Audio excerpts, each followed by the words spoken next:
And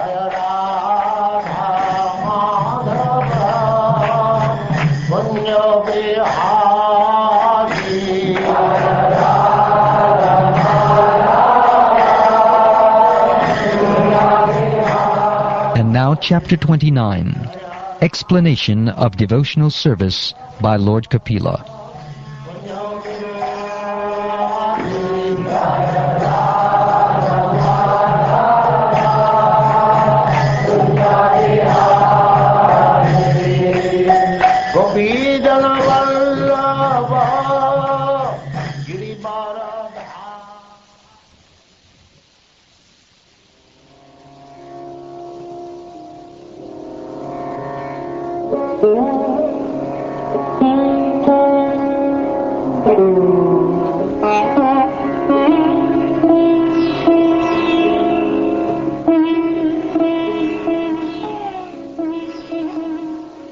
Devahudi inquired, "My dear Lord, you have already very scientifically described the symptoms of the total material nature and the characteristics of the spirit according to the Sankhya system of philosophy.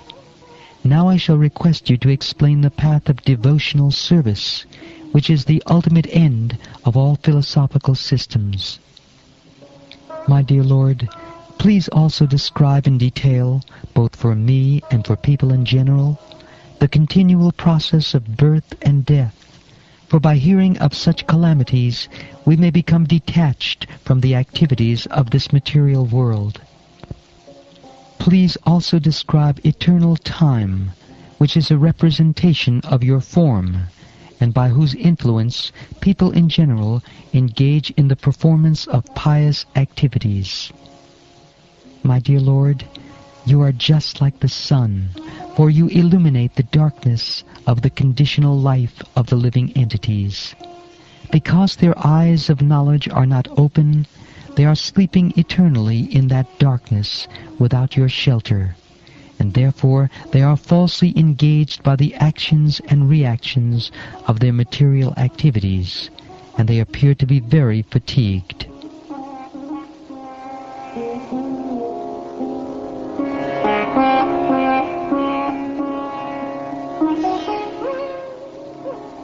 Sri Maitreya said to Vidura, "O best among the Kurus, the great sage Kapila, moved by great compassion and pleased by the words of his glorious mother, spoke as follows."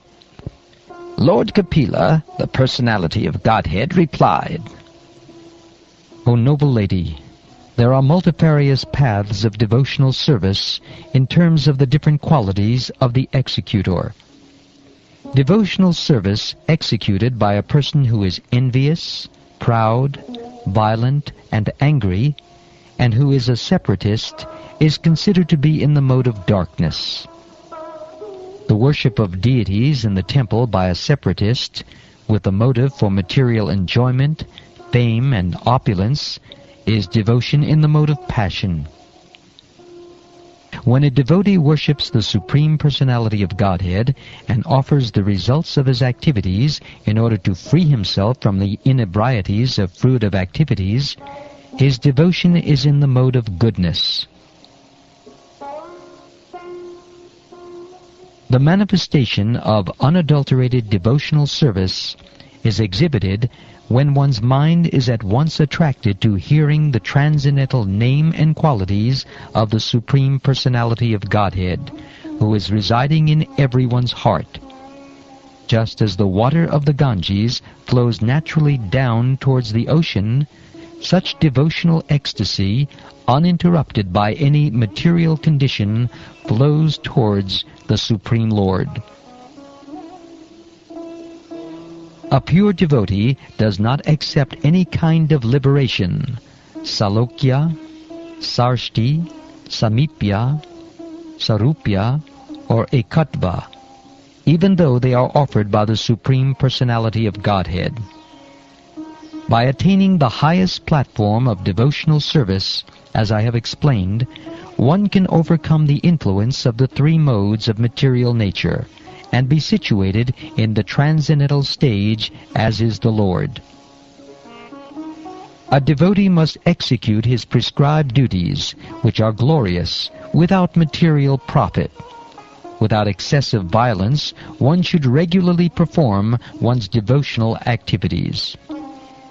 The devotee should regularly see my statues in the temple, touch my lotus feet, and offer worshipable paraphernalia and prayer. He should see in the spirit of renunciation from the mode of goodness, and see every living entity as spiritual.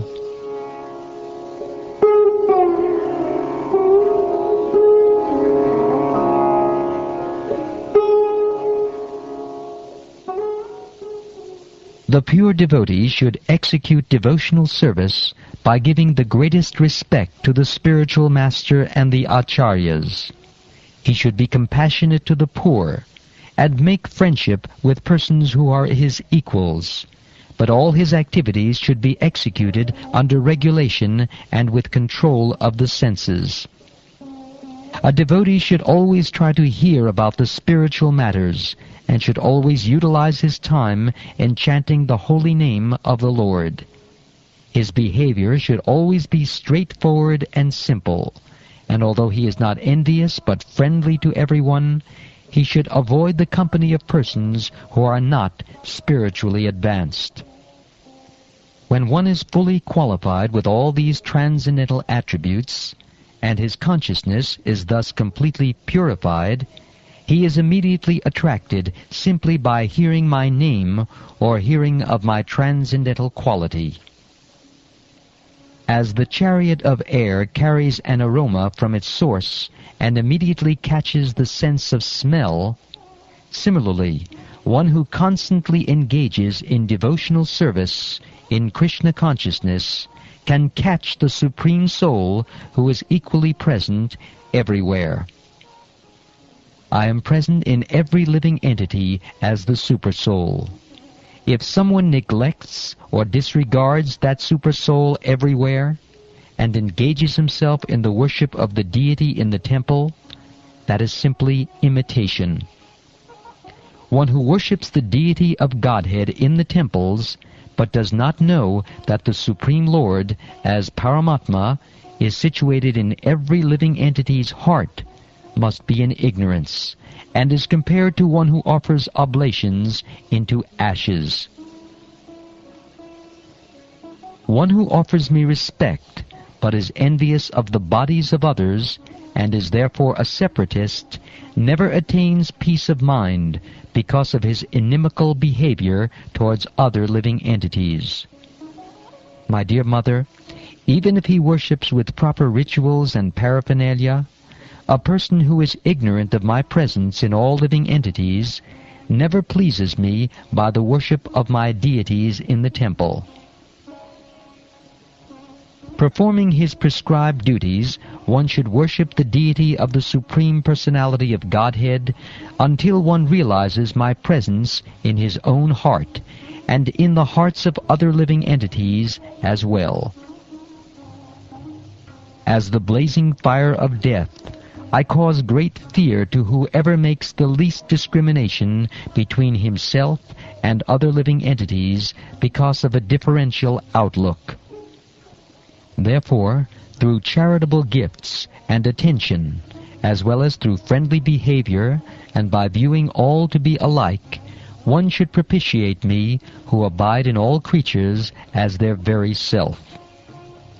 Living entities are superior to inanimate objects, O Blessed Mother, and among them living entities who display life symptoms are better.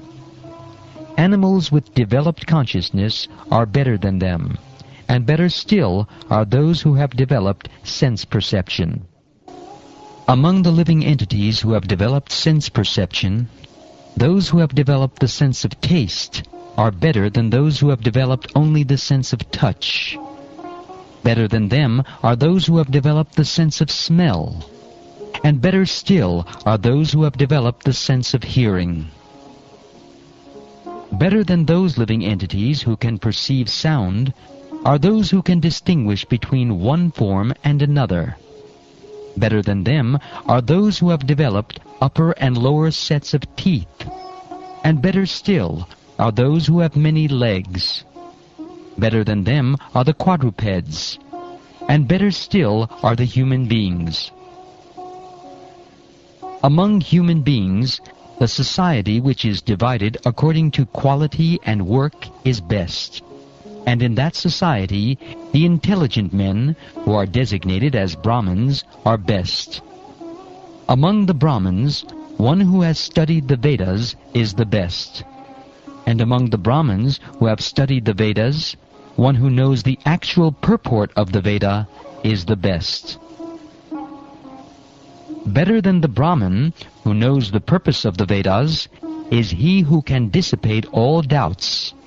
And better than him is one who strictly follows the Brahminical principles. Better than him is one who is liberated from all material contamination. And better than him is a pure devotee, who executes devotional service without expectation of reward. Therefore, I do not find a greater person than he who has no interest outside of mine, and who therefore engages and dedicates all his activities and all his life, everything unto me, without cessation. Such a perfect devotee offers respects to every living entity, because he is under the firm conviction that the Supreme Personality of Godhead has entered the body of every living entity as the Supersoul or controller. My dear mother, O daughter of Manu, a devotee who applies the science of devotional service and mystic yoga in this way can achieve the abode of the Supreme Person simply by that devotional service.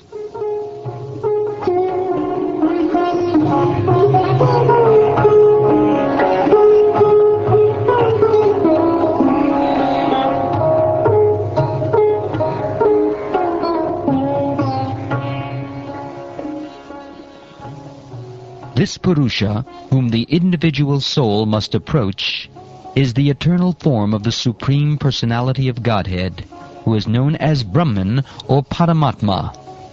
He is the transcendental chief personality, and his activities are all spiritual.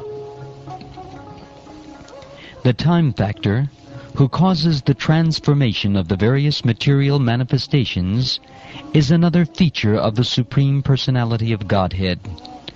Anyone who does not know that time is the same Supreme Personality is afraid of the time factor. Lord Vishnu, the Supreme Personality of Godhead, who is the enjoyer of all sacrifices, is the time factor and the master of all masters. He enters everyone's heart. He is the support of everyone, and he causes every being to be annihilated by another. No one is dear to the Supreme Personality of Godhead, nor is anyone his enemy or friend. But he gives inspiration to those who have not forgotten him, and destroys those who have. Out of fear of the Supreme Personality of Godhead, the wind blows. Out of fear of him, the sun shines. Out of fear of him, the rain pours forth showers. And out of fear of him, the host of heavenly bodies shed their luster. Out of fear of the Supreme Personality of Godhead, the trees, creepers, herbs, and seasonal plants and flowers blossom and fructify, each in its own season. Out of fear of the Supreme Personality of Godhead, the rivers flow, and the ocean never overflows. Out of fear of him only does fire burn, and does the earth with its mountains not sink in the water of the universe. Subject to the control of the Supreme Personality of Godhead, the sky allows outer space to accommodate all the various planets, which hold innumerable living entities. The total universal body expands with its 7 coverings under his supreme control. Out of fear of the Supreme Personality of Godhead, the directing demigods in charge of the modes of material nature carry out the functions of creation, maintenance, and destruction. Everything animate and inanimate within the material world is under their control. The eternal time factor has no beginning and no end. It is the representative of the Supreme Personality of Godhead, the maker of the criminal world. It brings about the end of the phenomenal world. It carries on the work of creation by bringing one individual into existence from another. And likewise, it dissolves the universe by destroying even the Lord of Death, Yamaraj.